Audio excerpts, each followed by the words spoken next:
Hello and welcome back to the FlurrySports Podcast. Zach and Jake here, season 10.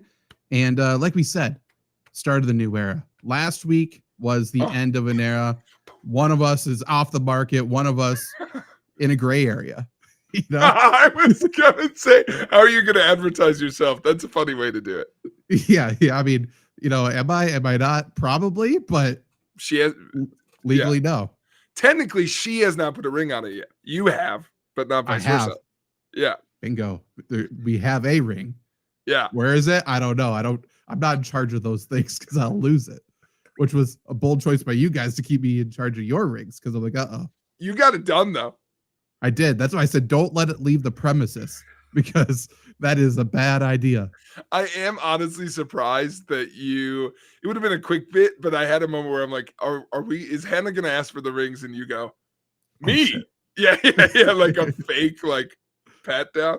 I was well, I still like the idea of each of us passing it to each other, then figuring it out in the moment. Who has the rings? Well, honestly, that is a thing. Not that exact bit, but there was that trend for a while where people were like, we've taped the rings under someone's chair. Sure. And now you're the ring bearer. True. That's a lot of trust. That's a lot of trust, but then it can be a little treasure hunt, little game within the game here. We have little riddles. Let's solve who has these. It's kind of like Clue, which room, what weapon, and who has the rings. Well, we got married at the camp we grew up at, so I could have just used the same scavenger hunt I used for camp one year. That's true. It's always in Marge's pocket. He didn't know she was there, but she's holding him tight. We did that one year. Marge was a scary cook for folks listening. Nice. Just an intimidating presence, but yeah, very nice lady. But one year for counselor hunt where the whole deal was go do something and then come back. I told kids they had to go ask Marge a question. And I okayed it with Marge ahead of time, but she was playing into it. Folks came up and she's like, you can ask me something? And some of them went, no. I was like, well, that's how you lose. Yeah, wrong answer. She notably loves her bits, I would say.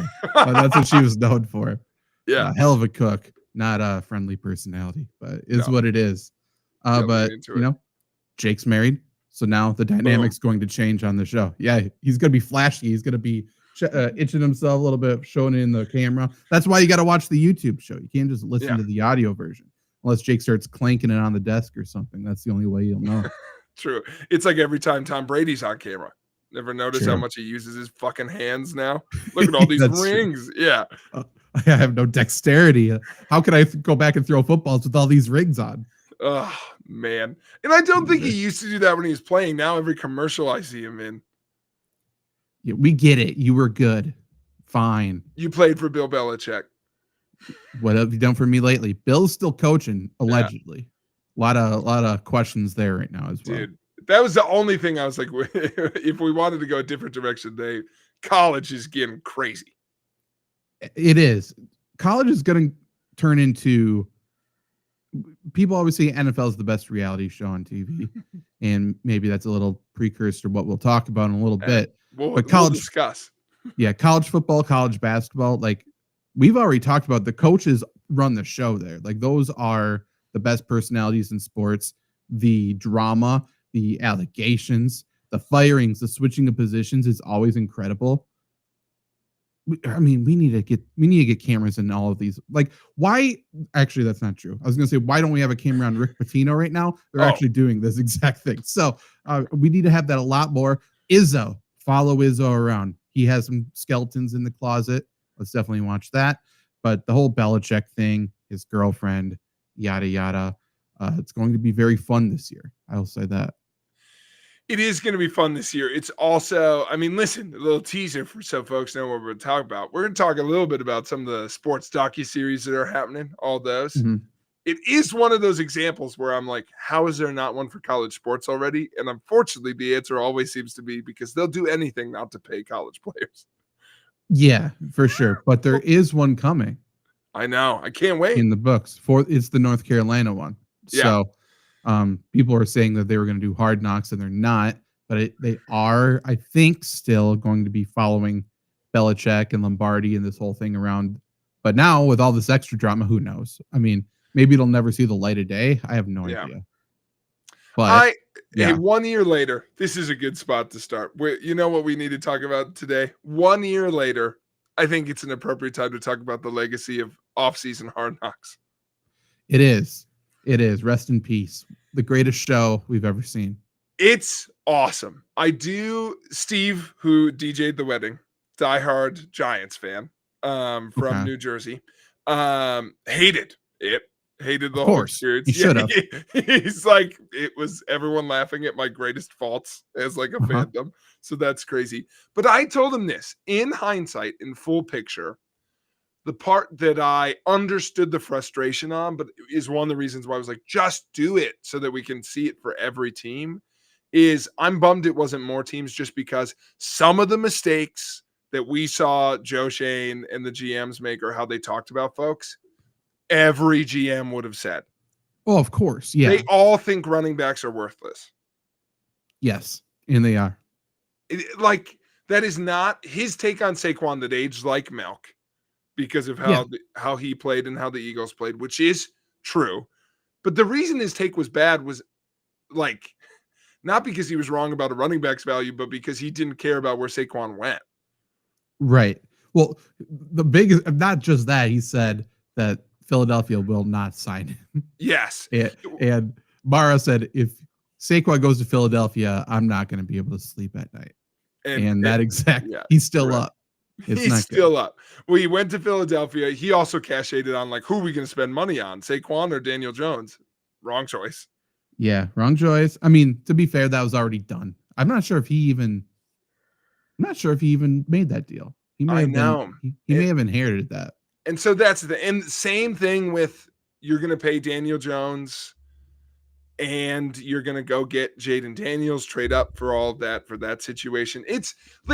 He was the son being right about Daniels hurts a little bit.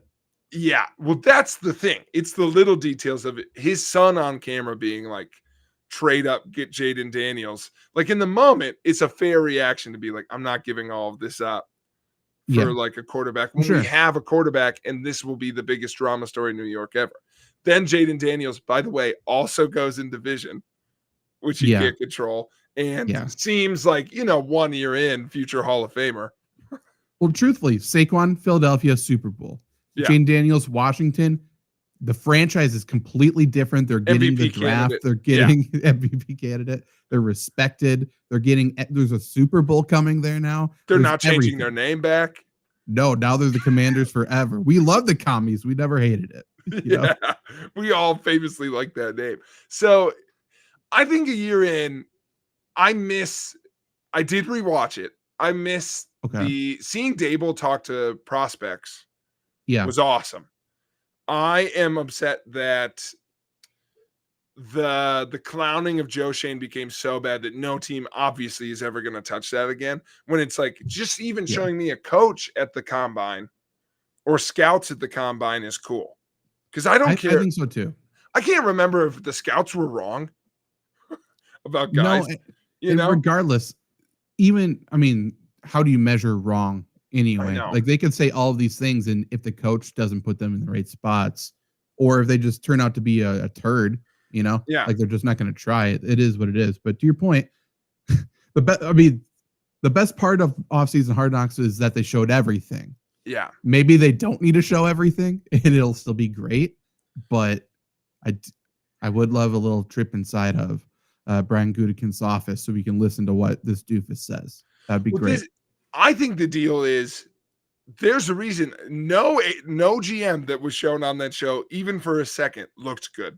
Because if you show GMs talking, it's just people. And it's like, it's just people, honestly, a lot of the time, especially around the draft, shooting from the hip.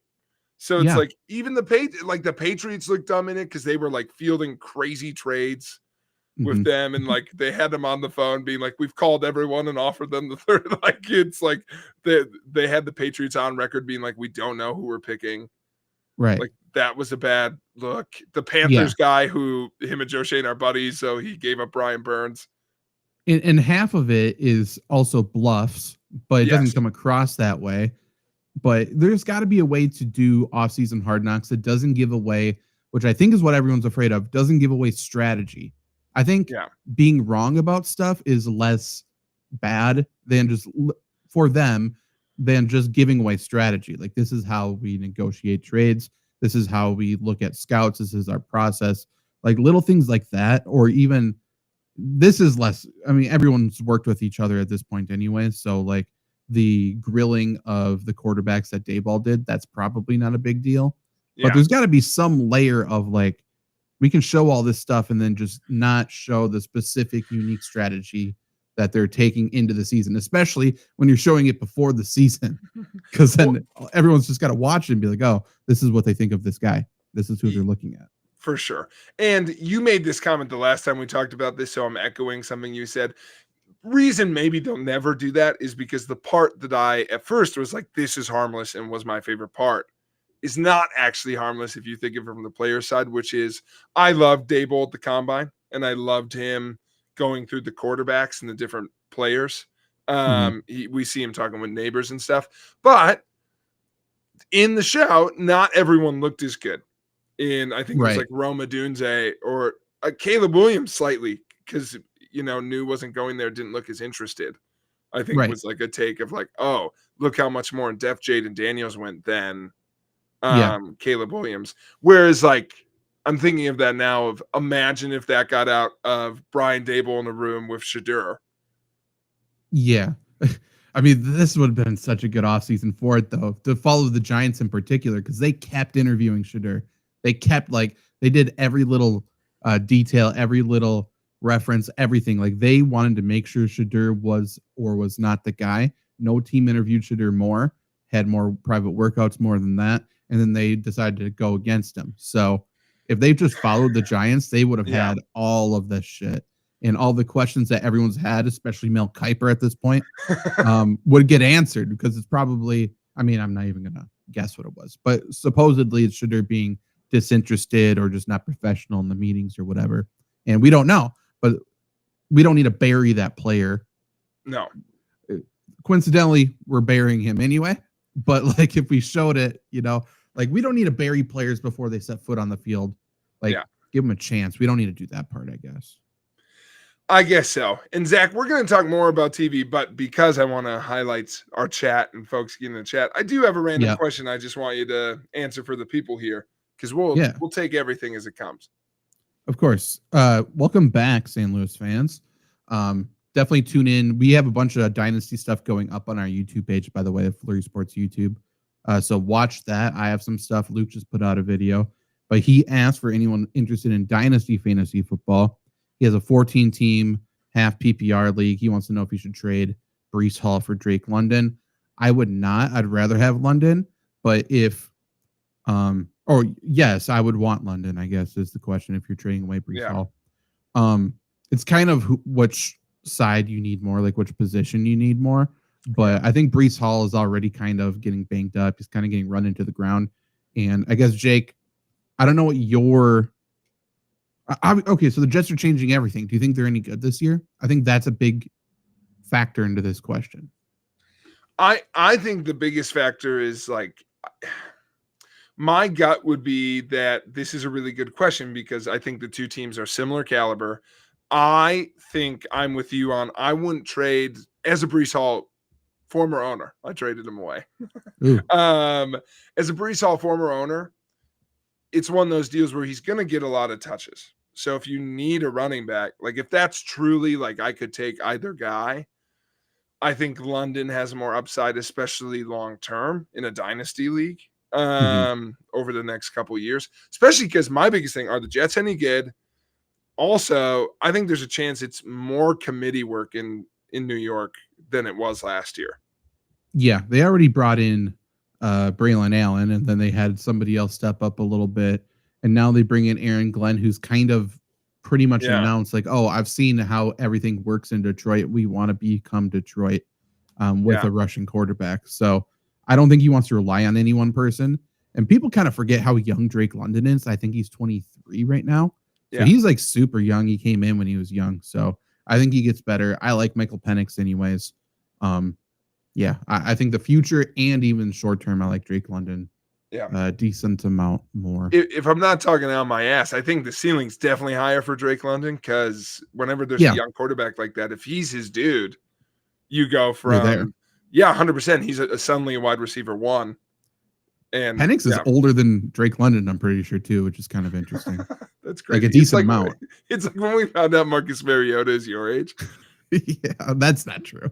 Still one of my favorite moments on the show. It's awesome. I don't want to say I look great, but I don't look as old as Marcus Mariota. No, he is aged terribly. Things. Yeah, absolutely. I think we even talked about it in a Bearing the Lead at some point. Yes, he has seen some things. How bad he's aged. Absolutely. Well, Zach, speaking of seeing some things, we've seen some things on TV, most notably. Yeah.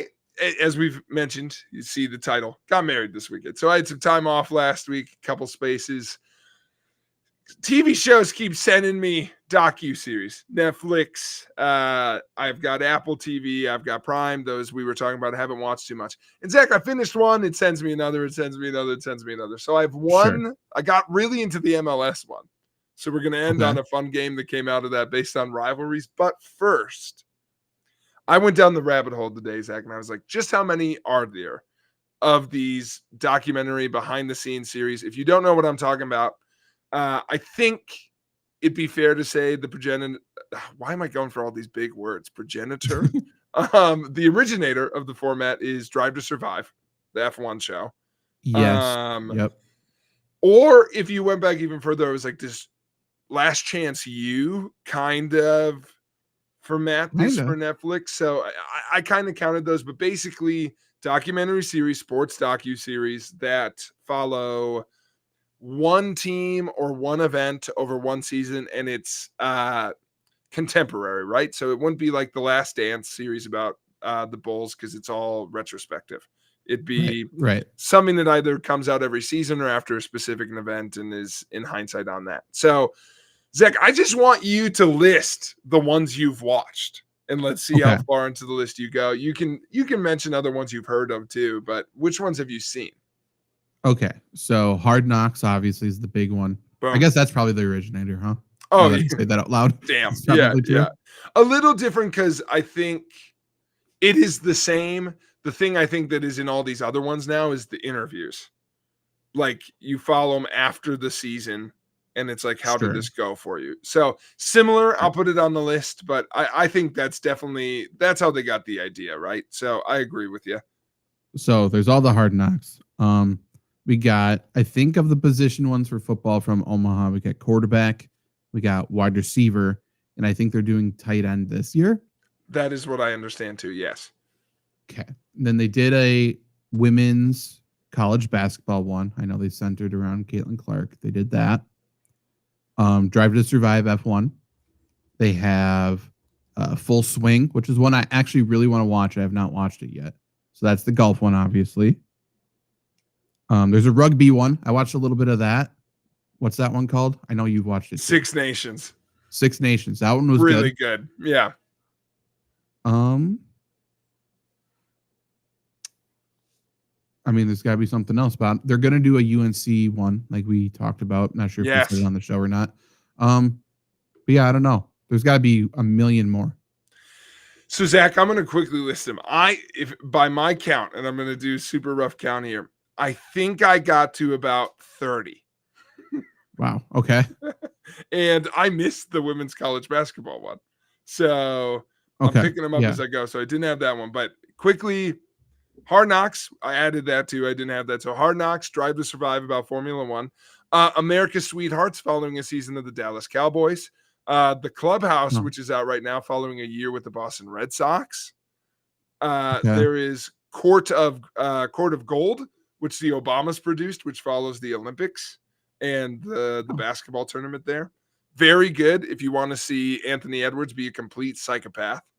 That's the best part is Anthony Edwards talk with Obama and go, do you know who I am, to a former president? So there's that. There's Starting Five, which is the exact same format, but about the NBA, and follows five current players, LeBron, Anthony Edwards, I think Halliburton. Yeah. I do remember that. Okay. Full Swing, which is golf. Yep. Last Chance U, which we talked about. There's a Last Chance U basketball. There is. Not as good. Not as good. Quarterback, receiver, sprint, which followed the World Sprinting Championships into the Olympics last year. Okay. There's one about the U.S. Women's World Cup from this last their team. There's one that Netflix did, which I missed somehow, called Wrestlers, which was about Al Snow restarting OVW.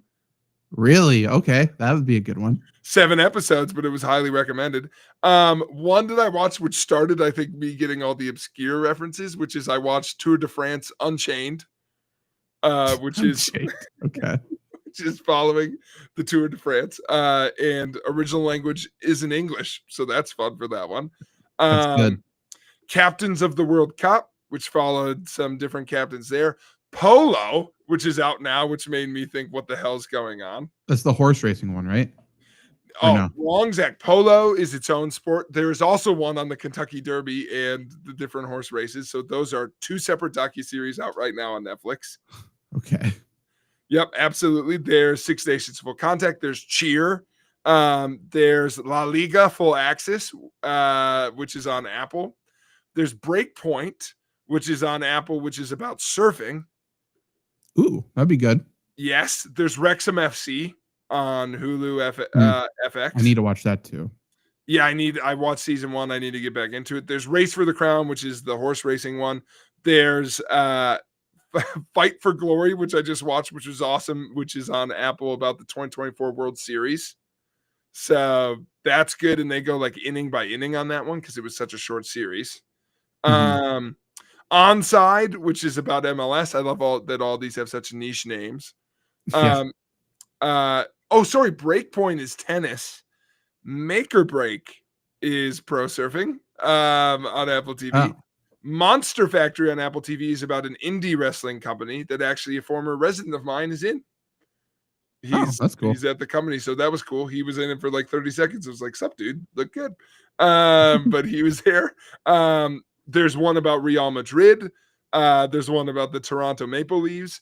There are 2 about Lionel Messi. One, Messi's World Cup and Messi Meet America on Apple TV. America. Yes. Okay. There's Face Off, which is about hockey on Prime. They should promote it. I looked up, is there one about hockey? And it's apparently the only one that Prime snatched. No one else wanted it, I guess. So there's I yours. believe it. How is this its own genre of TV? It's a good way to get, I think. It's a good format. It's a great format, but a lot of non-sports people will enjoy sports if they just know what's going on. And this is a good crossover between reality TV into sports. And another one that kind of follows this format, but kind of not, that's old as shit. The Ultimate Fighter kind of does that as well. They're more reality TV based, but I was a little surprised Dana didn't get back into this, but I think it's because he's still got the Ultimate Fighter, and also Dana wouldn't want to give up creative control over something. By the way, I missed one, Full Speed, which is about NASCAR, which I started watching today. Okay. Other ones that's for sure coming. If they don't have one yet, they're going to do IndyCar, right? That's such a big thing. They're going to do IndyCar. They're going to do sumo. Darts is what I want. Darts. They will do darts. That's actually pretty big. They will do darts. Yeah. They're going to keep doing more football ones, right? They're going to do college football. They're going to run that into the ground. I am interested in the Red Sox one. I haven't watched it, but I guess they can't do there's too much baseball. The same problem they always run into, I guess, right? Like they filmed one with Jordan Love. That's coming. I don't know what they announced it too. I can't remember what it is, but there's a Jordan Love one with other people, I think, but that's coming. Maybe it's a second season of quarterback. I have no idea, but that's a thing. They should do more hockey. All you got to do is just follow the Kachucks around. Do that. Do lacrosse. Lacrosse is a fun one. I would love to see those guys. Lacrosse would be really fun. I would take one on college wrestling. Amateur wrestling. I'm a little. you should answer this, because I feel like it would be interesting to follow like actual professional wrestlers, but I don't know if that's bad for the art of it Well, to see them. I just forgot this was coming up. They are releasing a new Netflix show, WWE Unreal. Have you seen this? I don't think so. Let me see if I can get the synopsis for you. It is literally just, we're gonna go behind the scenes. Okay. Like, let's break kayfabe. I wanted to see what the description was, but literally in the promo for it, if you watch the trailer, it's like them booking matches. They're saying things. Oh. There's a clip of someone going, "He's not hurt, he's selling." So I wonder how introductory it'll be. Like, this is how it works behind the scenes. And I mean, all the wrestling commentators I've listened to have gone, "Okay, cool. This won't be real either, but still be interesting." Sure. Like, they're not going to show us like, "Hey, we think this guy fucking sucks. Let's not." There's so much behind the scenes decision making in wrestling. Like, again, you can only show how much the sausage gets made without offending the sausage. So when the wrestlers watch it, that's what I was wondering. Yeah. So, but that is coming. And by the way, this doesn't include any of the like more, like, obviously Netflix has their Untold series of like the Florida Gators and the Brett Favre one that just came out. So these are just the docu series. So you know what we need to bring back too is Tough Enough. I like that shit a lot for WWE. WWE has something that I've just heard of, but I think they're doing a version of Tough Enough. I just keep seeing clips of the Undertaker coaching people. That's scary. Okay. So I think they have a version of that show that they're trying to do right now. But yes, so that kind of thing. And I think a similar thing where it's like they're trying to be real, but it's obviously not. But I think Unreal could be cool. I think that's an interesting lane for Netflix to go since they're getting into it. But yeah, there's so many. And to be honest, just to talk about some of the ones we watched, I've, for the most part, enjoyed the ones in the sports I've liked less. Like, the World Series one for baseball is awesome if you're a baseball fan, because they did the right format and it's just one series. And also it's Dodgers, Yankees, and they picked a good series to focus on. So that's great. Yeah. And you go back and forth. But otherwise, it's like I couldn't get into the Red Sox one too much because I don't care about the team. And it's honestly, I knew too much about it. It was just too introductory. Well, that, and I'm sure you have, if you don't have negative feelings about the team, you just have positive feelings about a different team. Whereas like the rugby one, like going in, I assume essentially nothing. Like you're just looking for people to root for. For sure. And it's all fun. There's only 6 of them. Right. And they've all got their own thing going on. So it's like, honestly, the rugby one, the second season, I was a little less into because they focused too much on one team. I was like, did no one else let you film? Like, they focused on England a lot. And I was like, where's Wales getting their ass kicked? That's one of my favorite parts of this. Yeah. So I'm not here to watch England win. Who cares? Well, old school Drive to Survive, where it's all these random teams. Cool. I like Drive to Survive's most recent season, but the middle ones are tough, where it's like F1 got so big because of it. They were only telling you what happened in the races. And it's like, listen, I can watch it, but I'm watching this series instead, So the golf one's a good mix, because golf, like, they had one episode dedicated to like, okay, here's this major or whatever happened, but mostly they focus on a different golfer every time. So I really like Full Swing. But if I had to recommend a random one to folks, the rugby one is good. I do really like the rugby one, but which one do I want to go with? I think I want to say that everyone should watch. Yeah, absolutely. I think everyone should watch. Last Chance U, if that counts. Everyone should. Everyone needs to watch season 3 and 4 of Last Chance U. Yeah, everyone should watch Last Chance U. Make you a little tougher. Coach JB will coach you up. Make you a little tougher. I think everyone needs to watch Tour de France. Really? Okay. Because you don't care about it.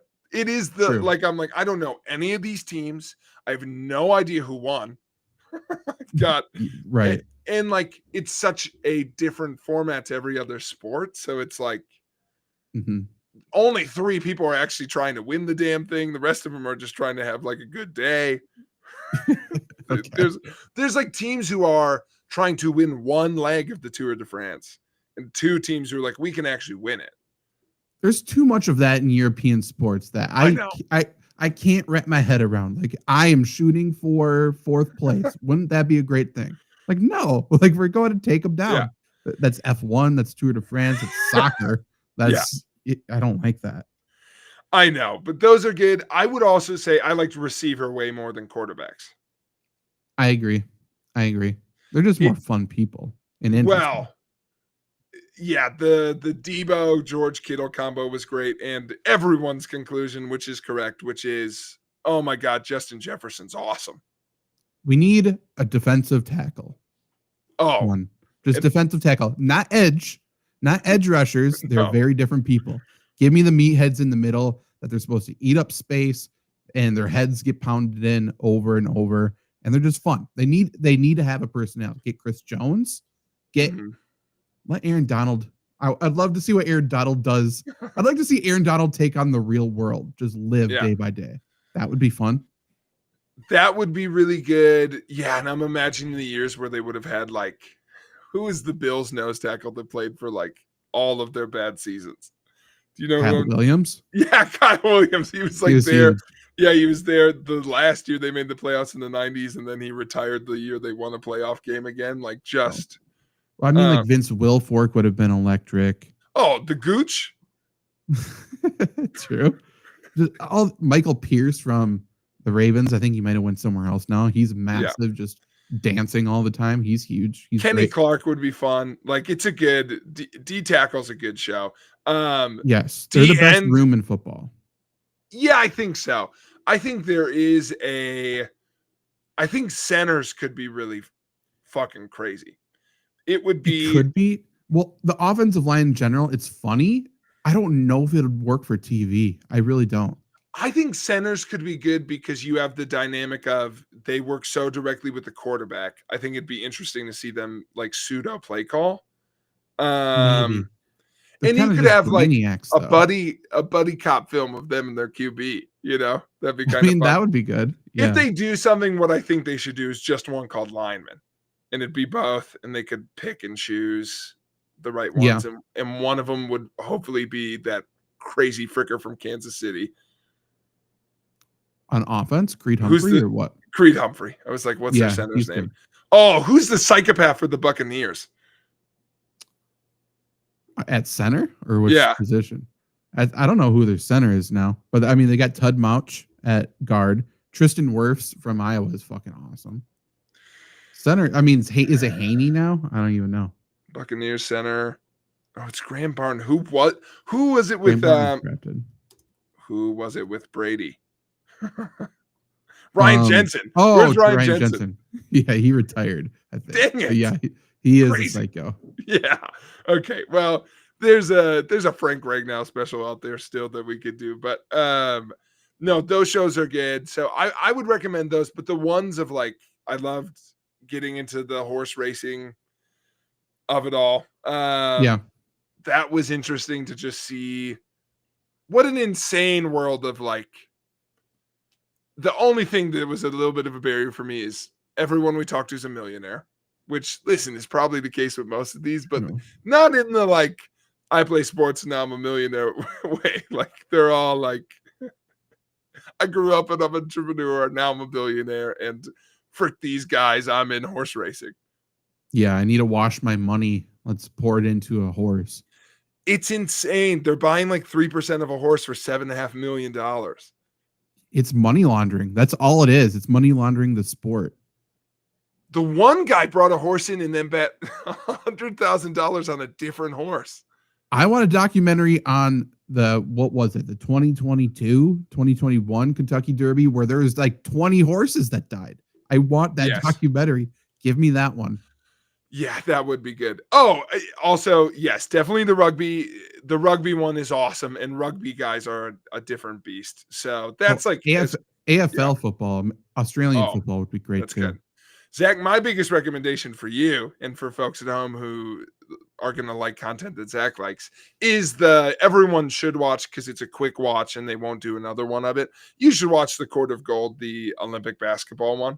because they Ooh, yeah. follow multiple countries. And France is a little bit of a tough watch because of Gobert, but the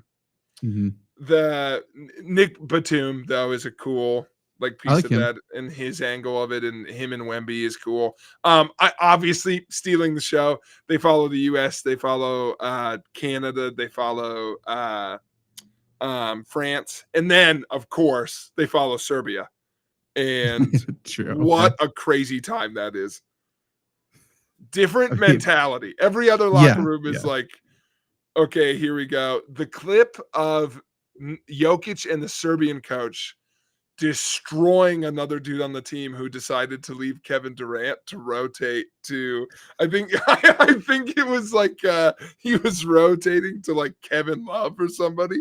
Someone off the bench came in and he rotated off Durant. And they were like, Jokic is listing every accolade Durant's ever won in Serbia. He's like, he holds this record. He holds this record. You rotate off of him to cover Kevin Love. What are we doing? And it's awesome. And it's all in Serbian, and they're all playing for blood money. Yeah, for sure. That would be very good. All the Olympic sports, I would love all of them. I think.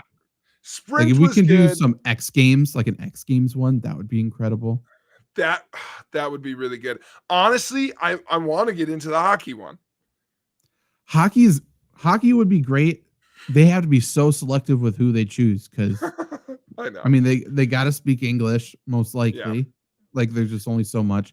But the Kachucks would be incredible. Sidney Crosby would be incredible. He feels at the point of his career where maybe he would do it. And just if we got to just follow Sidney Crosby around, I think people would actually respect the sport more. Just because he is who he is. But that would be a great one. You could do Ovechkin right now. He speaks enough English. True. And listen, I've watched enough now that they do the translations and I can follow pretty good. It doesn't bother me. So I think they'd be okay. Hockey is different though, because not only do they not want to talk, but then when they do, then it would be in a different language. True. It's personality and language barrier. If Dana ever let it happen for the UFC, this would be insane. I mean, just going through a fight camp leading up to a big fight, both fighters, that would be awesome. I just want to know more about Volkanovski. I want to know. But honestly, though, some of the random fighters you've gotten me into of they could focus so much more on the undercard of a Tai Tuivasa. Oh, hell yeah. Hell yeah. All the up and comers that are truly, it's I need to knock somebody out to get my next contract. Otherwise, I'm just too boring right now. The Matt Chandler episode's already electric, dude. Matt Chandler would be insane. Him and Derek Lewis. Yeah. Chandler, I love him, and I think he's a good fighter, but he cannot win a fucking fight. But he's just there to get the shit kicked out of him. Can't win one. Absolutely can't. But he thinks he's going to take down that gorilla. Every time. Every time. But Zach, one I started watching that led us to the other piece of this episode is I've really gone into the MLS one, which I've enjoyed. This is the part of these shows I like, which is I've actually learned something about soccer. Okay. Just like with the NASCAR one, the thing I've enjoyed the most is their playoff system. Insane. It's a crazy way to do the playoffs. Isn't there some points or something? It starts halfway through the season. You qualify for it. And then there's rounds where you get eliminated if you don't stay in the top whatever, but you don't stop racing. You're just not eligible to continue the playoffs because eventually I think they cut more cars out. I haven't made it all the way through the show yet, but you stay in it because they need that many cars, but there's only 12. Every week it goes from now there's 12 eligible. Oh, these guys got cut. Now there's 8 eligible. And it goes until but the championship race isn't one car versus one car. Right.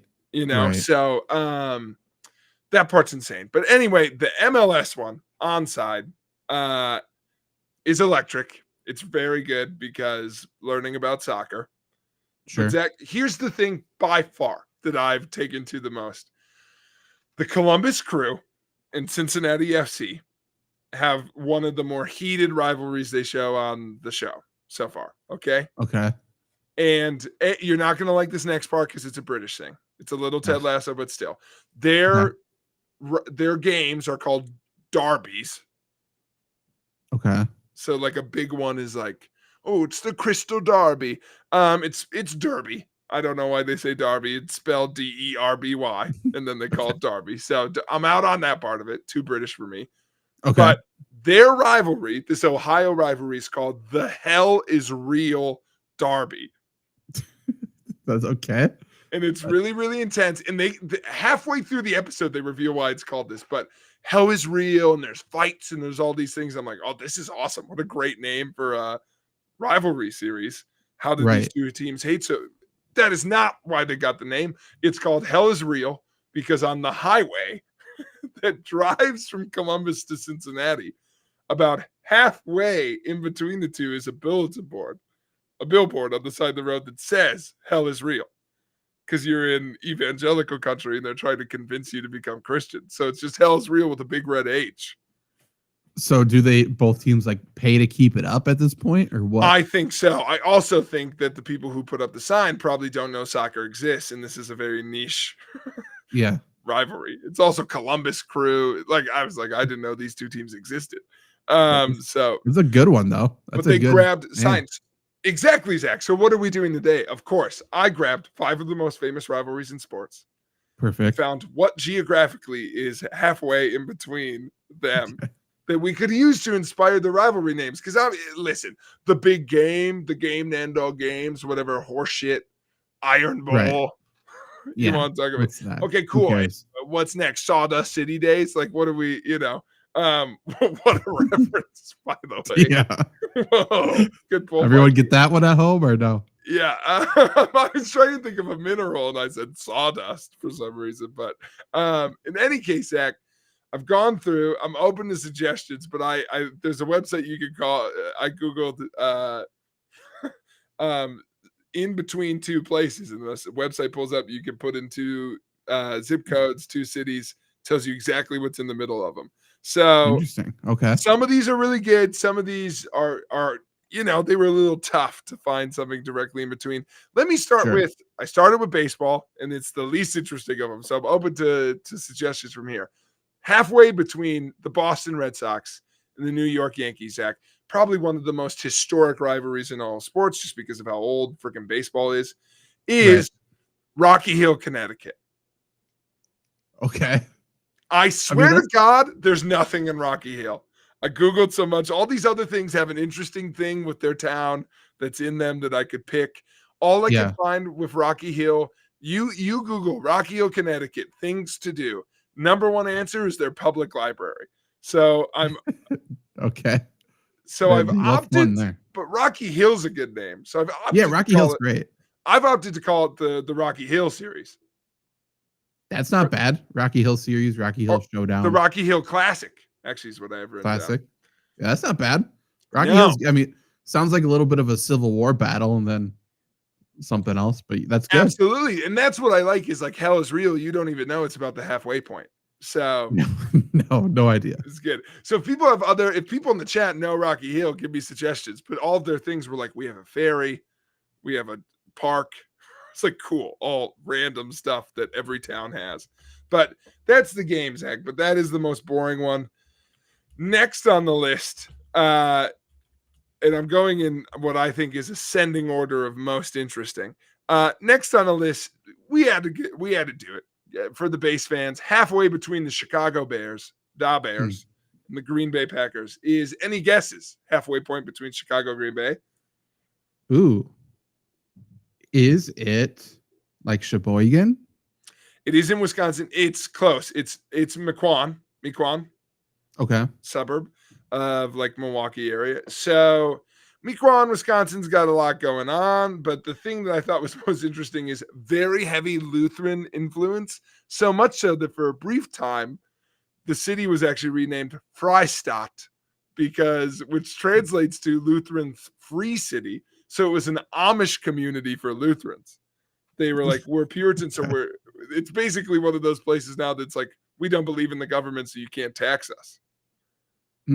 Okay. So we have the Freistadt Bowl, Zach. The Freistadt Bowl is pretty good. Yeah, German obscure name for the Bears Packers. We could just convince people it's always been the Freistadt Bowl. Oh, for sure. Yeah, you haven't heard of the Freistadt Bowl? It's been 103 years. Hold on. Bowl in German.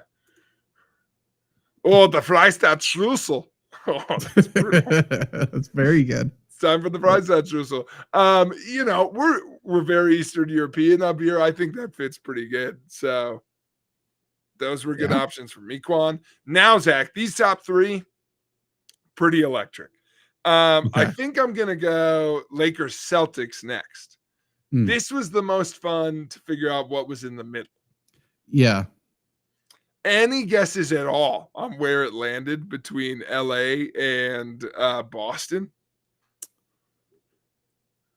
I'm going to guess either Missouri or Tennessee. So let's go with like a St. Louis. I like that. It is more west than I thought. It actually is in Stroud, Oklahoma. Oh. And this goes along road. So it wasn't the exact geographic point, but it was like the halfway point of your journey, you know? Sure. Okay. So Stroud, Oklahoma. And Zach, as I was Googling this place, it sounded a little familiar to me. Stroud, Oklahoma was a prime industry city. It had a real boom period. So I'm like, oh, what can I do with that? But it fell away for a while because of Route 66 coming through. Sure. And the town only recently rediscovers its roots, recently getting back into like a touristy space. But Zach, if that sounds familiar to you, it is because Stroud, Oklahoma is, of course, real life Radiator Springs. It is the basis for the movie Cars.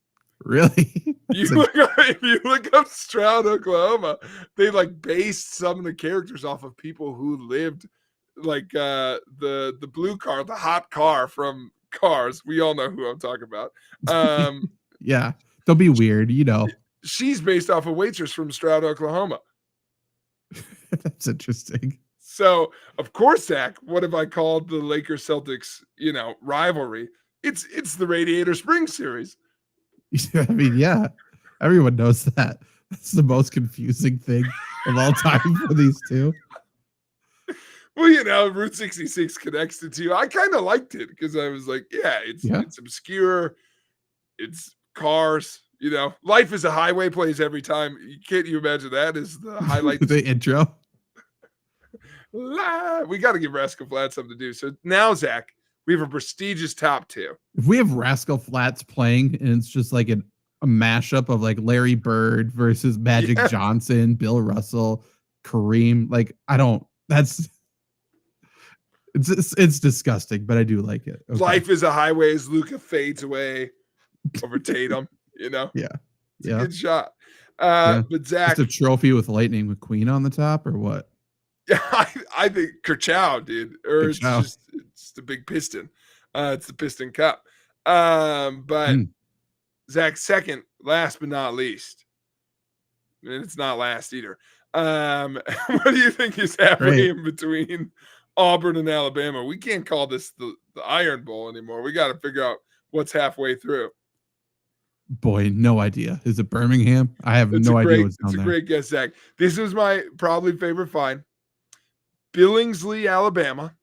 And if you have not heard of Billingsley, don't worry, because it is a town with a population of 124 people. Perfect. Directly, geographically in between. So I was like, what the hell am I going to find for the small town? Well, don't worry, Zach, because now Auburn, Alabama, a rivalry so heated that they killed a tree. Never forget. Yeah. Poisoned a tree in Auburn. Now has a new name fitting with the intensity of it, because born in Billingsley, Alabama, the future First Lady. That's right. I'd like to introduce you to the Lady Bird Bowl. Lady Bird Johnson was born in Billingsley, Alabama. Wow. Okay. Wow. What an honor. If I asked you who played in the Lady Bird Bowl, Alabama Auburn does fit a little bit. It does. That does not seem out of place whatsoever. Yeah. Lady Bird, also the name of the dog and King of the Hill. So, it's definitely a Southern thing already. That's what I was like. This is so Southern, so Alabama. Yeah. I mean, that works. You could also call it the LBJ Bowl, but I don't know if that works too. I don't know if he's as popular there as he used to be. So, you could do a couple things. But number one, Zach, the rivalry. Less LBJ, more JBL. True. That clothesline from hell. Hell's real, The rivalry to end all rivalries, of course, Zach. Any guesses on halfway point between Ann Arbor, Michigan, and Columbus, Ohio, Ohio State, and the Big House, Michigan Wolverines? Wow. I think it's in Michigan. I think it's close, but I think it's in Michigan. I don't even know what would be there. Let's go. Okay, I'll go right on the border. I'll go with Toledo. You're so close. It's a suburb of Toledo called Findlay. Okay. Findlay. That's how it's spelled for folks at home. Findlay. But I'm sure it's Findlay. Findlay, Ohio. Findlay, Ohio had a lot of options, Zach. A lot of going on in Findlay, Ohio. But without a doubt, what we're settling on, because we need a better name for this series. This is like, we could do this. And I think if we gave this enough esteem, this would be a cool trophy for college to do. Because it is the headquarters, Zach, of a corporation that's been there since the 1900s. Proudly making appliances for your home, wherever you may need them. That's right. Coming to you soon, the Whirlpool Bowl, headquarters of Whirlpool dishwashers. Sucking you to Ohio State never wins the Whirlpool Bowl. That's they can't get over the hump to win the Whirlpool Bowl. That's crazy. That's in Findlay. That's wow. Yeah. Who knew? There you go. But I think we need to get more into what's halfway between these two things that we could arbitrarily pick out. I mean, what was the website you used? Do you know? Hold on, I got it. I got it. Halfway between two places. Meatways. That's okay. That's good. Seems like a new dating app, but that also works for this too. Meet in the middle, find a halfway point. So let's find a random one. Actually, I'll use Grok as well. See if we can do it. What's another good rivalry that we could have come up with right now? I was going to ask if you, I mean, there's football. There's I mean, who's been Eagles, the bane Cowboys? Eagles, you know what? Yeah, they just announced this is going to be the first game of the NFL season, so very good as well. So it's going to be midway point between Philadelphia and Arlington, I believe. A little fun. Okay, so let's see. What is the midway point between Philadelphia and Arlington? You using Grok? Yeah. Please give me some facts about this location. Great. Let's see. Grok's going to know. Grok 3 to be more specific. They're searching. They can't find it. This the midway point between they gave me Arlington. Son of a bitch. Okay. Gotta be more specific about which one. It's Arlington, Texas, isn't it? Or is it a different city? Arlington, Texas. Or Arlington. Okay, no, Arlington, Virginia. What? There is an Arlington, Virginia. I'm saying the Cowboys technically don't play in Dallas. Isn't it Arlington? Sorry. I was trying. Yep, you're correct. I was trying to guess halfway point. So I got distracted. Okay, but between those two, though, so what do you think the halfway point between Philadelphia and Arlington, Texas would be? I think that might be Tennessee. Bingo. We got Lancaster, Tennessee. Oh, nice. Okay, so some facts about that. Let's see if we can find something. It is near the Caney Fork River, so that could be something with that for sure. Unincorporated, small area, close to Center Hill Lake. That's thanks for getting in the chat with more rivalries too. Luke really coming in clutch with some UW-based ones. I like the idea of doing some WIAC ones here in a second for sure. Yeah. Wardell Harris Dam. Ooh. The Wardell Harris series. That's not terrible. That's pretty good. Yeah, because it's kind of a boring little place, huh? Okay, that was great. That damn game. Oh, that's true. Okay, so what's midway point between what WIAC schools do we want to do? We should do, before we get to WIAC, Luke's other one, which was the next rivalry show when I Googled biggest rivalries. North Carolina Duke's good because it's also going to be some bumfuck town in North Carolina. They're in the same city, aren't they? Oh, even better, Zach. What street signs halfway between the two campuses? Okay, what? That's true. What street is halfway between Duke and North Carolina's basketball arena. Then we'll do UWGP and UW Milwaukee, a rivalry as old as time itself. Of course. So the exact street between Duke and North Carolina's basketball arena. Grok is searching. Could be tough. Otherwise, we can look quickly at Meatways. That might be a good one for that as well. I got it. Well, it's going to be the same zip code, though, I guess, wouldn't it? Oh, it's street address, though, right? You can do towns. You can just put things in. But, since it's the same town. They're approximately 10 to 11 miles apart, it says. Oh, it's along a road called Tobacco Road. Wow. This has to be the tobacco game. How's it not called that? Yeah. No kidding. The Tobacco Road Showdown, the Tobacco Road series. Dude, the Tobacco Road Show is what I thought you were going to say. That's Tobacco Road Show is very good. That's interesting. Okay. Oh, they are two cities. Chapel Hill, Durham. Oh, Chapel Hill's technically a city? Okay. Technically. And Hickory Oaks is technically in between there, but 10 miles. Hickory Oaks is a good one too, though. Yeah, that's good. I like Tobacco Road, but it's all good. All right, Green Bay, Milwaukee. Cleveland, Wisconsin is the guest from the chat. Cleveland, Wisconsin? Okay. Midway point between Green Bay and Milwaukee will be Denmark, Wisconsin. Oh, that's good. That is good. Denmark classic. Yeah. Yeah. Interesting. Denmark, Wisconsin. Let me get any fun facts about that. Yeah, it's got to be. I mean, other than I went on a date once with a girl from Denmark, Wisconsin, but I'm married now. How'd that go? So. I'm married to her. So the village is near Maribel Caves County Park. There could be something with that. Devil's River State Trail. There was a famous train derailment in Denmark. Ooh, do we have any? It was carrying sulfuric acid, oil, and chlorine. Oh, hold on. I got to read this paragraph. I have to read this paragraph. I love when this happens. On September 7th, 1988, not as old as I thought it would be, 1988, a Chicago and Northwestern train derailed as it was passing the Lake to Lake cheese plant. Awesome. 20 of the 144 train cars derailed, including several that were carrying sulfuric acid and fuel oil. The train also had cars that were carrying chlorine.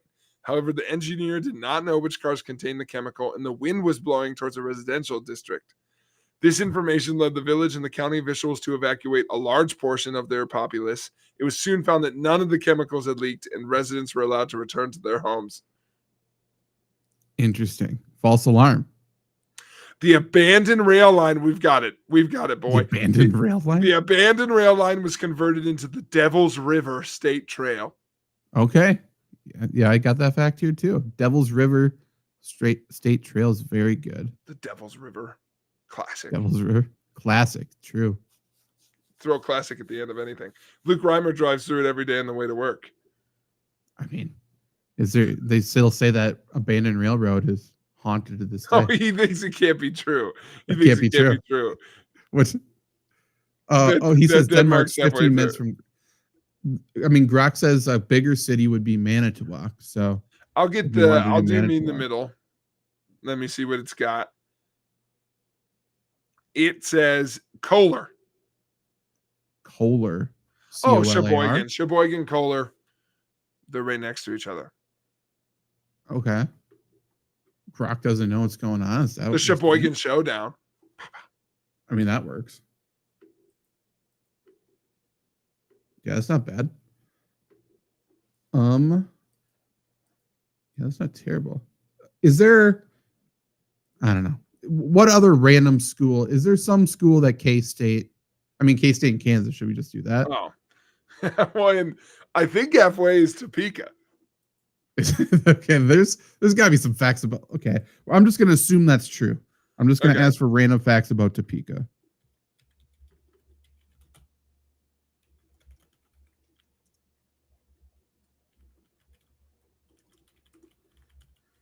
I'm saying specifically to make them fun facts. Oh, and it's going closer. Yeah, Topeka's right there. It also thinks Wamega, which is Did you know in 1998, Topeka was renamed to Pikachu for a day? Oh, the Pikachu. For one day. Because of the U.S. debut of Pokemon. Interesting. That's so interesting. The Evel Knievel Museum is there. Do you remember that? The U.S. debut of Pokemon? Like that concept as a child? Because you would have been 5? Right. Yeah. I should. Yeah. I mean, 4. I don't remember that. That's still young. I feel like my first memory of Pokemon was our cousin Josh playing it and me wanting to see, and he kind of just did not want to show me what this new cool thing was. And to this day, I hate him a little bit for it. Josh, but you know what? This is a real story. By the way, Josh, we're cool. We had a great time at the wedding. Don't worry. I don't hold on to this story. Me and his sister Rachel were playing Pokemon one time at a Christmas. I remember he came up to us and asked how many Pokemon we had, and I told him, and he goes, "Oh, so you're not very good." And then he walked away. Never showed me his to give any tips. Just no. Yeah, I must have started playing Pokemon around 2000 though, because I remember the first Pokemon movie. That was around then. Yeah. 2001 though, I was for sure into Digimon because I remember getting sent home from school during 9/11 and Digimon wasn't on. That was fucking bullshit. They turned it off for some planes that I already watched over and over. Couldn't see that. Great song. Digimon. Digimon should be bigger than it is. It's a shame. It's a little dark. It is a little bit dark. Luke wants us to look up Dovland, and I just typed in. Okay, good. The town that wasn't there. Do you have that?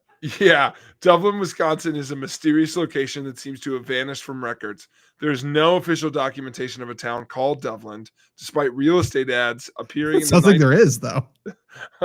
Real estate ads in the 19. Yeah, this is, by the way, this is like when we found out no one's known who invented the sport of football except this guy. Yeah. In the 1979 Wisconsin State Journal. The ads from a Dublin agency were for rural lots. Okay, now I'm looking at the Reddit.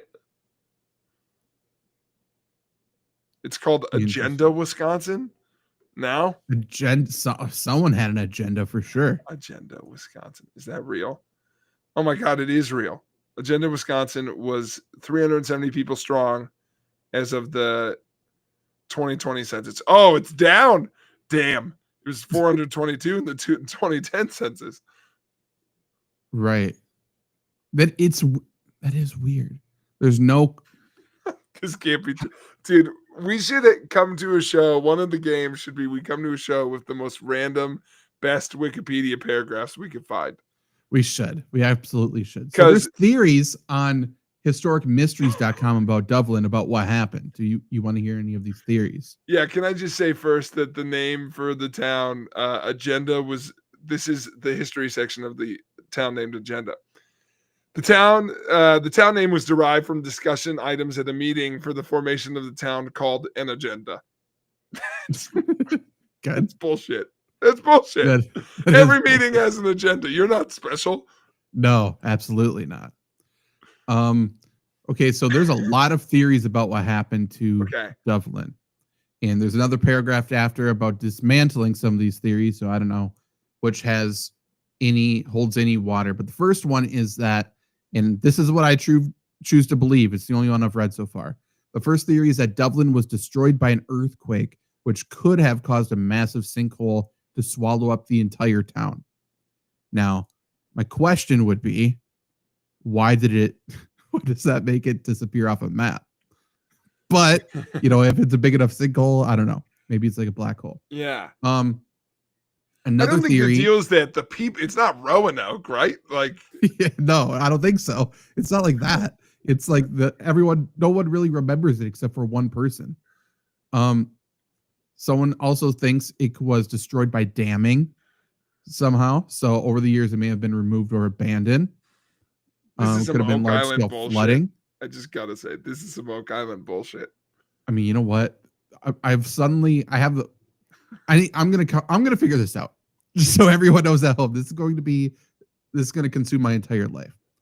Third theory: vanished from existence because of a military science experiment that went horribly wrong. This sounds ominous to be sure, but is most likely speculation from those who think the rule of cool applies to the real world, as I do. They called me out a little bit. Fourth theory is similar, that it was a military town that ceased to exist after the operation of the war ended. So it's just a ghost town. Fifth is the economy failed. That's not very fun. Okay. And sixth. Okay. So the sixth theory is that it does still exist, but Jake, it's invisible. Surprisingly, alien involvement with this.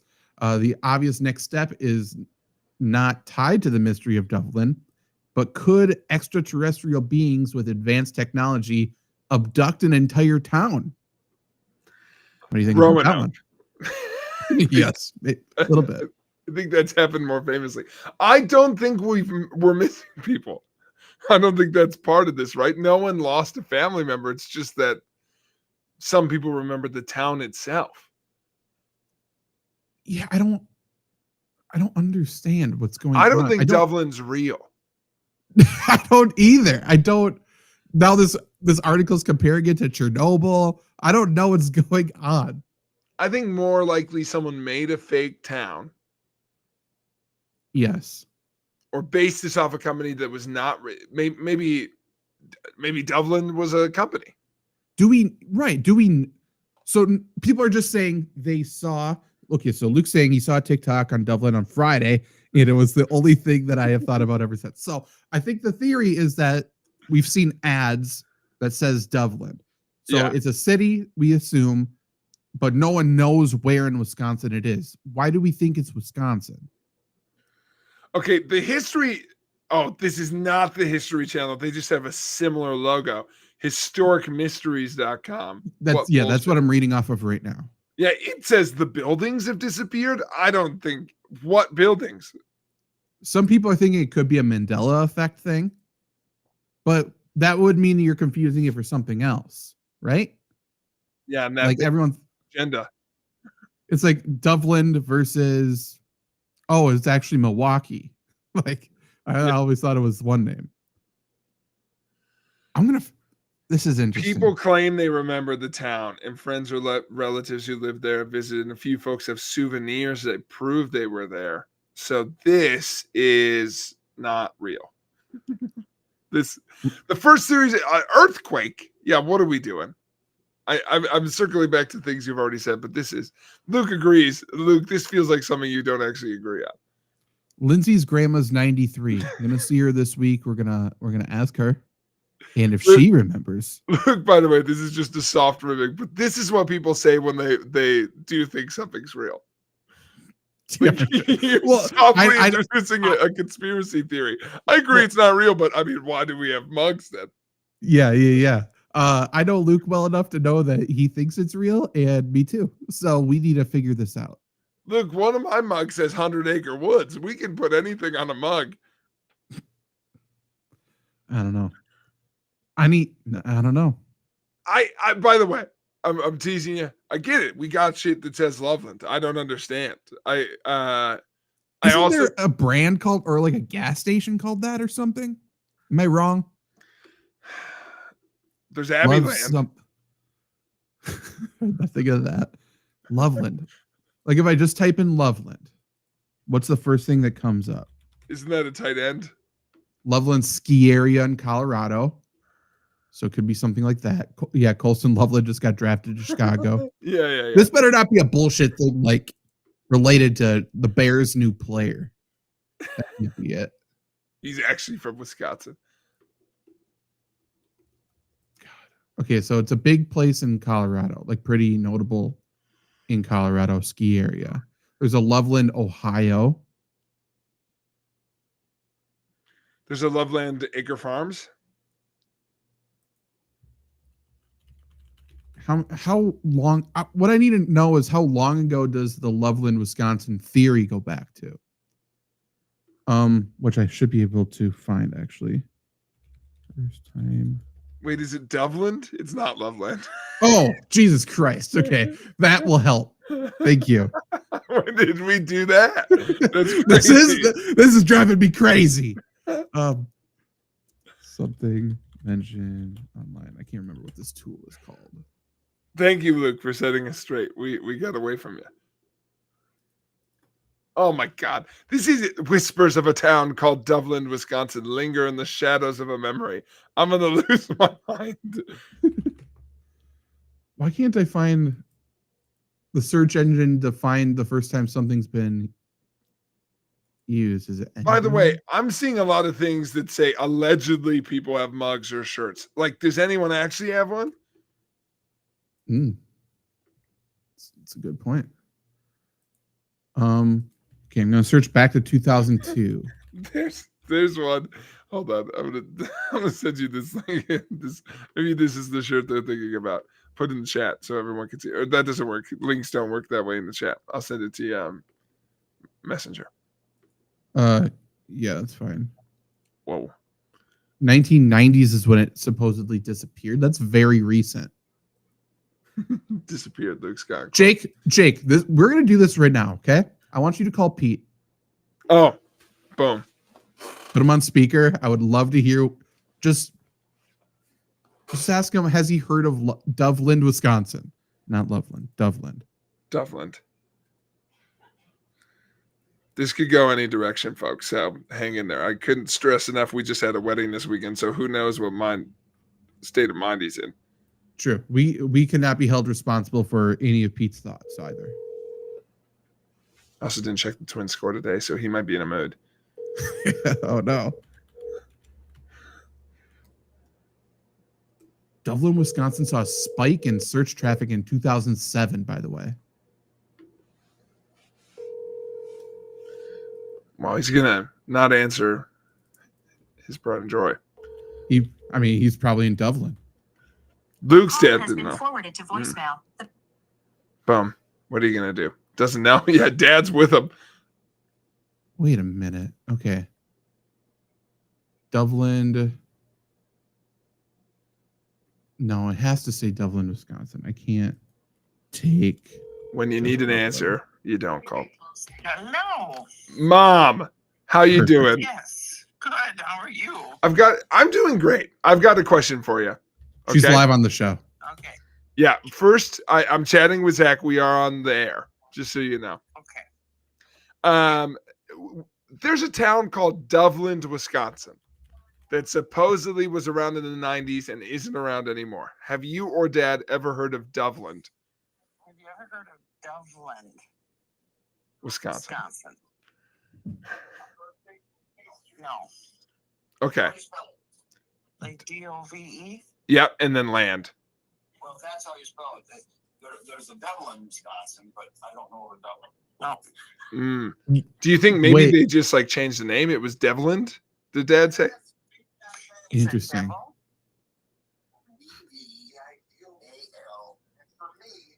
Oh, Devoland. Okay. And so maybe it was just a name change because, yeah, the internet was going crazy for a couple of days because some people remember Dublin, Wisconsin, but. No. And maybe that's how they pronounce it. True. Mm. Have either of you ever been to Denmark, Wisconsin? And would you say it's halfway between Green Bay and Milwaukee? Yes. Okay, thank you. So that settles another thing we were talking about. Well, perfect. Well, I just wanted to chat, but thank you for answering our questions. You're welcome. Bye. Oh, wow. First appearance for Brenda, by the way. That's true. Okay, so the stupid, I think you were on this earlier. You were on the Reddit page, right, about it? And did you look at the picture there? No. The video. So people are saying this is evidence, I think, from the Wisconsin State Journal in the 70s. It just says Dublin Agency. It doesn't say it's a town. But there's a number. But that doesn't mean anything. Call that next. I guess. And then they're just saying it's now called Agency, Wisconsin. Where is Agency, Wisconsin? That I got because I looked that up earlier. That was the Agency, Wisconsin is real. Where is it? Do you know? It is, boy, by the way, hard to search agency Wisconsin. Yeah, I typed it into just Google Maps and doesn't come up with anything. Okay, Is what the that hell? real? I was on a Wikipedia page because I read you that paragraph earlier. This is Luke's fault. Luke, you can't do this to us. Okay, agency Wisconsin. I'm searching directly in Wikipedia. Oh, I'm such a freaking idiot today. Agenda Wisconsin. Agenda. What did I say? Agency. Jesus Christ. I looked at it too and said that. Okay. Agenda. It's okay. Oh, it's in Ashland. Anything can happen in Ashland. Oh, no. Okay. That is interesting because there is a lot that happens in Ashland. There's a lot of, talking about the Boondocks, talking about maybe some alien involvement, maybe some military testing. There's a lot that can happen up there. We've blown this wide open. This town also includes 2 unincorporated communities of Holt's Landing and Pete's Landing. Pete, that dirty lie. Get him back on the phone. Just kidding. New question. How about Agenda, Dad? Ever landed there? Yeah. Agency Wisconsin, the plot thickens. God damn it. Okay. I think we might have to call it there. I mean, I am very happy that I have off of work tomorrow because I'm going to do some research. Maybe I hop in the car, go find something, pick up some dirt. Take a read of the Agenda Wisconsin Wikipedia page. It's a wonderful read. The towns of Chippewa and Peaksville and the village of Butternut are to the west. Been to Butternut. Yeah, there you go. The town's total area, 90 square miles. Okay. That's pretty big.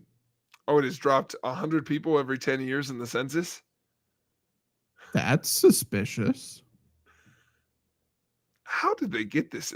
Their median income was $37,000. Ooh, pretty poor. Pretty Luke, poor town. You need to be on more Wisconsin-based TikTok, I think. And this is just if we're having a business meeting right now. Let's Go Wisconsin needs a lot of this content, I think. So yeah. Also, it's right around Shanna Golden. Shanna Golden. That's where Agenda's near. Yeah, a town of 125 people. By the way, pick your favorite population under 500 town in Ashland County. Tough game. That is tough game. That's everything up there, except for Ashland. Ashland is above. I don't think Bayfield is technically in that county, but Bayfield's the smallest city technically in Wisconsin. Does not count as a city, but it was grandfathered in. Little fun fact for you there. I want to see. I just clicked on Ashland County. Ashland and Mellon are the only 2 cities they mentioned. Then Butternut's a village, and then a ton of towns. Mm-hmm. Yep. A little bit of a poor area up there, so a lot of stuff. How is it in poverty, but there's no crime? Explain that. No one can read, but no one's upset about it. You don't do it to your neighbor up there. Also, can't steal what you don't have. You know. That's kind of a good point. It's not same reason no one ever cheated off my test. You know. It's fair enough. Okay, go ahead, take a look. Okay, well, I'm gonna go have a mental breakdown. Thank you, Luke. And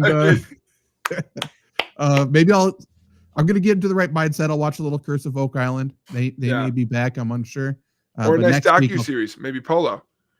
I mean, I might start making a docu-series on fucking Dublin, Wisconsin. How it's already messing with my mind. I've called it the wrong thing 5 times. Not Loveland, not agency. No, this is insane. We'll be back next week with a banger episode, I assume.